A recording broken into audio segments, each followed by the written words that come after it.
Great. Well, I'm back, and we're going to be closing Disrupting Mobility down.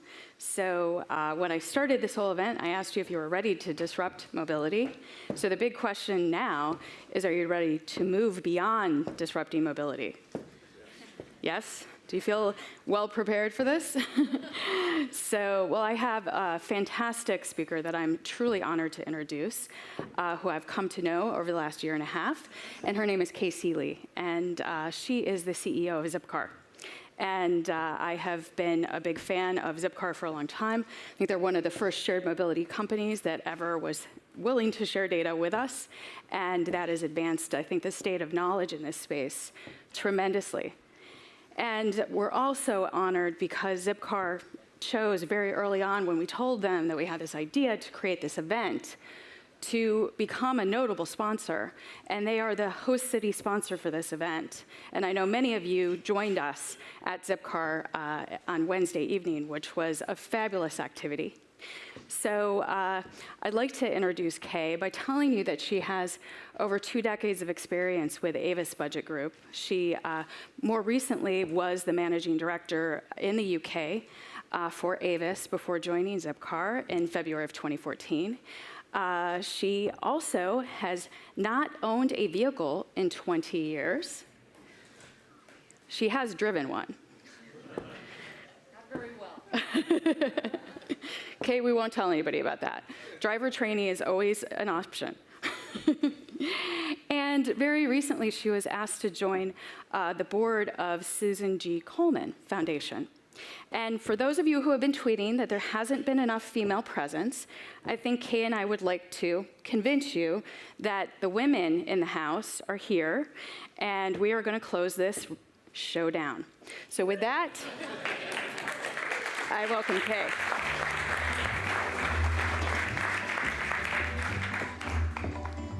Thank you, Susan. Boy, I get the best honor of all, which is to, you say close this show down. It sounds so final. It's Okay. not final, it's just this year. We had the great pleasure of being able to be the host city sponsor for this event. And I think it has been a marvelous event. We started the week on Wednesday with the opening event in our office in the Seaport area. And we convened, I don't know how many people showed up, 100 or 150 people that showed up. And the energy level and the conversation was amazing. I mean, it was literally amazing.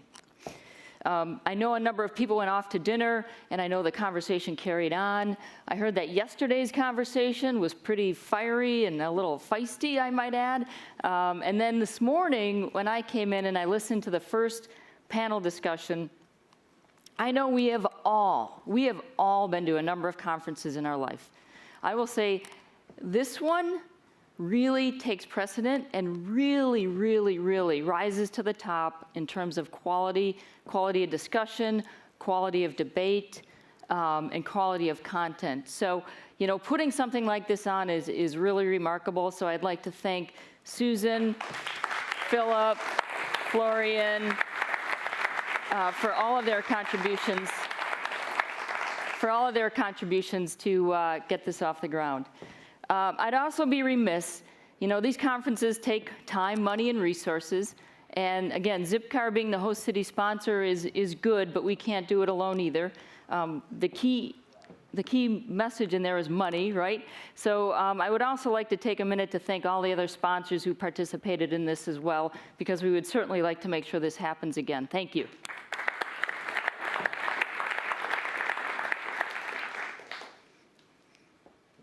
I always start a presentation here, and I do it for a reason.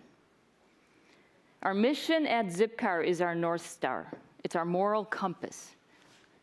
When we get into a bind, this is what we go back to when we make decisions. This is how we design products, and this is how we debate issues in and around our office. Our mission, I think Justin said it this morning, and many of you have probably seen this before, is to enable simple and responsible urban living.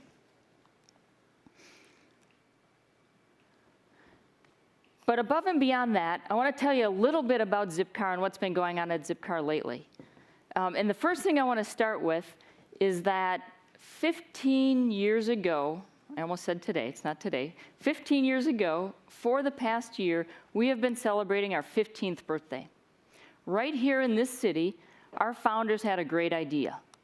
And that great idea was, what if we could give consumers the freedom of owning a car without the cost and hassle? Our founders back then were thinking, what would that do for consumers? More importantly, what would that do for cities? And even more importantly, what does that do for our planet? With Susan's help and some other researchers' help, what we know today is, as we stand here 15 years later, is that every single shared vehicle we put on the road takes 13 personally owned vehicles off the road. And I think that's remarkable. Thank you. Thank you. We also know that that idea 15 years ago was also the start of a new world and a new economy. That idea spawned other new ideas. Think of bike share, think of ride share, think of purse share or dress share, for example. And this whole world of sharing economy that many people are benefiting from are the result of what started in here in Cambridge, and we're very, very proud of that. But we don't rest on our laurels, and we know we didn't get here alone. I heard a lot of conversation in and around collaboration, and it is a collaboration amongst all sorts of mobility that will help us continue to grow this industry forward.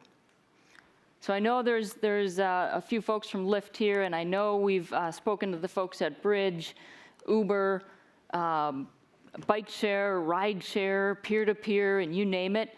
All of these things are integral in our day-to-day lives.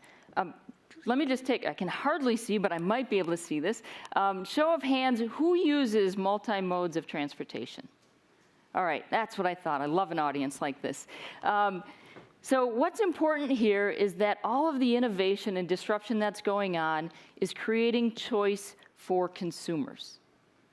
And choice is really important in order to make sure this growth in urban mobility and shared mobility continues. I think of some examples. Some examples are, if you live here in Boston and you want to go see the Red Sox game, you might decide to take a Hubway bike over to the stadium, and then you enjoy the game. And then you have a few beers with your friends and you think, oh, this may not be a great idea to take a Hubway bike back. Probably not a good idea. So you decide to take a Lyft line with your friends back to the next place. Or I could think of things like using Bridge to commute to work, because you can, on demand, within a couple blocks of your house, have a car-like transportation option that drops you very close to where you need to work to get you to work on time. But you may have to do something after work, and you need an option to do that. So you may take a Lyft to go to dinner or your next meeting. And of course, near and dear to my heart is the notion of Zipcar, right? Everybody wants the option and the freedom to be able to go to the beach, to be able to visit family, to be able to do your errands on the weekend, to be able to access more than 30 makes and models of vehicles that are within a 5-minute walking distance of your house.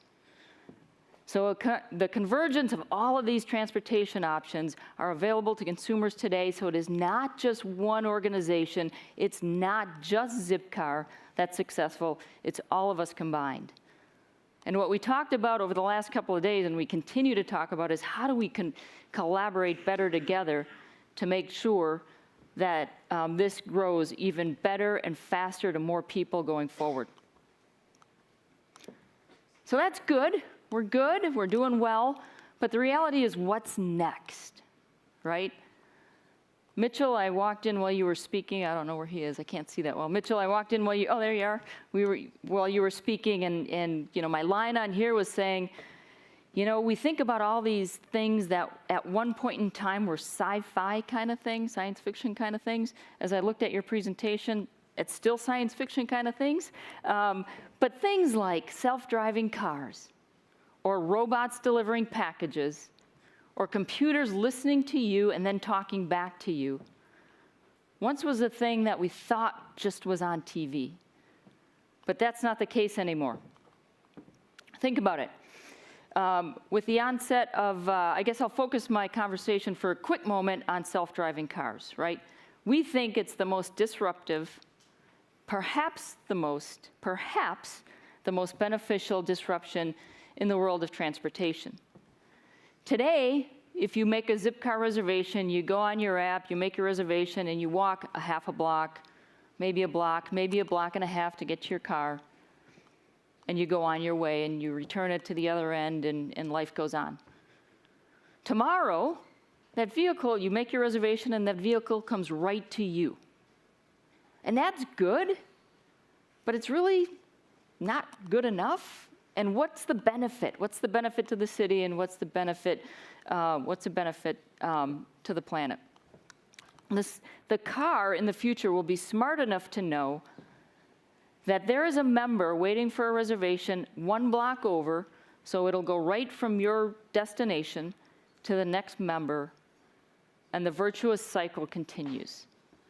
And then we start to see the benefit of autonomous cars.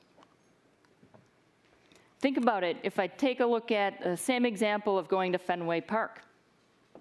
If you go to Fenway Park, you want to go to the ball game, you sit in your seat, you're having a couple of drinks, you're enjoying the game, and the game goes into extra innings. The autonomous car is sitting on the outskirts of the city, and it doesn't have to come in yet because it knows the game is not over. So it'll arrive just at the point of time that you need it. These cars will be so smart. They'll know that at 2:30 on the third Tuesday of every month, I'll have to head to a board meeting across town. And the car will be waiting for me at the exact same time based on traffic conditions on that day. And that's efficient. You think about what autonomous cars will do. So you think about them sitting on the perimeter of the city and only coming in and convening in the city and in the core at the time that we need them. Does that mean that we will never have, or we will no longer have cars parked on the streets? And if that's the case, what can we do with all that space? Somebody talked on the last panel about being in Paris and having wide streets and available space for people to walk, and then we'll get to better sustainability. If we have autonomous cars, what will happen to our streets? We'll be able to build even better and more beautiful and livable cities. But my guess is it's not that easy and it's not that simple. You all know that. You're creating most of these technologies as we sit here today. Because what we don't know is, today we're focused on single occupancy vehicles and the congestion that causes. I think it was Tim who put up a slide earlier on the congestion in LA based on single occupancy drivers. And then he flipped to the next slide, and you saw the same thing with autonomous cars. So tomorrow, we're going to have to worry about more along the lines of a zero occupancy cars, and zero occupancy driver cars are a problem. So we have to think through, what are the social norms? What are the technology needs? What are the policies that we have to develop? And nobody can do that alone. We have to do that together, and that's why we're here to collaborate. So what are we doing at Zipcar to help this? We think that we are remarkably well positioned to enter into this new revolution in urban transportation. Why do we think that? There's really a couple of reasons. First and foremost, we know how to run distributed fleets. And that sounds easy, but if you think about 1,000 cars or 1,500 cars parked in and around Boston, in the Boston metropolitan area, we still have to make sure they're clean. We still have to make sure they're serviced. We still have to make sure they're maintained. And that's remarkably important. Part of the fabric of who we are is making sure we work with all of the supply chain of partners that need to operate even a car sharing business or any sort of urban mobility solution. So we work with parking companies, we work with real estate developers, we work with city officials and policymakers to make sure that things are in place appropriately to make sure that we can have a successful program for this people who live, work, and play within cities. So those are just two of the reasons why I think we are well positioned. So what are we doing about it? At Zipcar, we're doing a couple of different things that are really exciting. We joined forces with the University of Michigan Mobility Transformation Center so that we can collaborate and work with them on smart cities and autonomous cars. We recently purchased a small technology company that has amazingly bright mechanical engineers who are very familiar with constructing and building vehicles and very familiar with telematics. We continue to expand our efforts working with cities and city policies to make sure that we're putting the right things in place. We continue to test new mobilities, new ways of sharing cars. One example is our one-way program that we launched in Boston several months ago. And finally, we created something we call Zip Labs. And Zip Labs is our R&D lab, example of a vehicle here, but our R&D lab, and we put our best and brightest people on to make sure that we are poised to make sure that we are a leader in the future. So if we get it right, and by we I mean the collective we, if we get it right, we have the ability to choose what we build, choose what we develop, choose what we disrupt, and how our cities look in the future. It is my pleasure to be the leader of a company who is the host city sponsor today. And I look forward to what we can do together in the future, and certainly look forward to working with Susan and the rest of the hosts for the years to come. I'll leave you with this. One once said, "This city was built on a hill, and the eyes of the world are looking upon you." What I will tell you, as now the eyes of the world are looking upon you, and I encourage you to go forth and continue to disrupt. Thank you, and thank you, Susan and Ryan and the rest of them for having a wonderful event.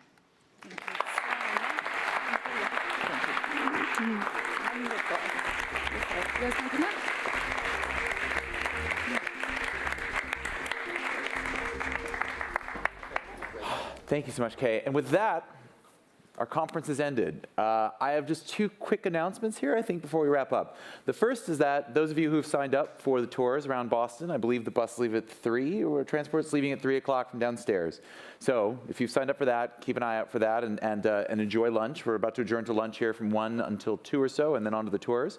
And then the second announcement I have is that if this conference were a James Bond film, Casino Royale, the second time, I like to think, then we'd be at the part at the end credits where it says James Bond will return. So there's no formal announcement here, but we will reconvene at some point, hopefully a year from now, in a city to be determined. And then perhaps after that, perhaps our European partners will host us in Europe. So I hope to see you all again in 12 months from now or thereabouts, and we can continue this conversation. I guess until then, keep on disrupting, everyone. Let's go.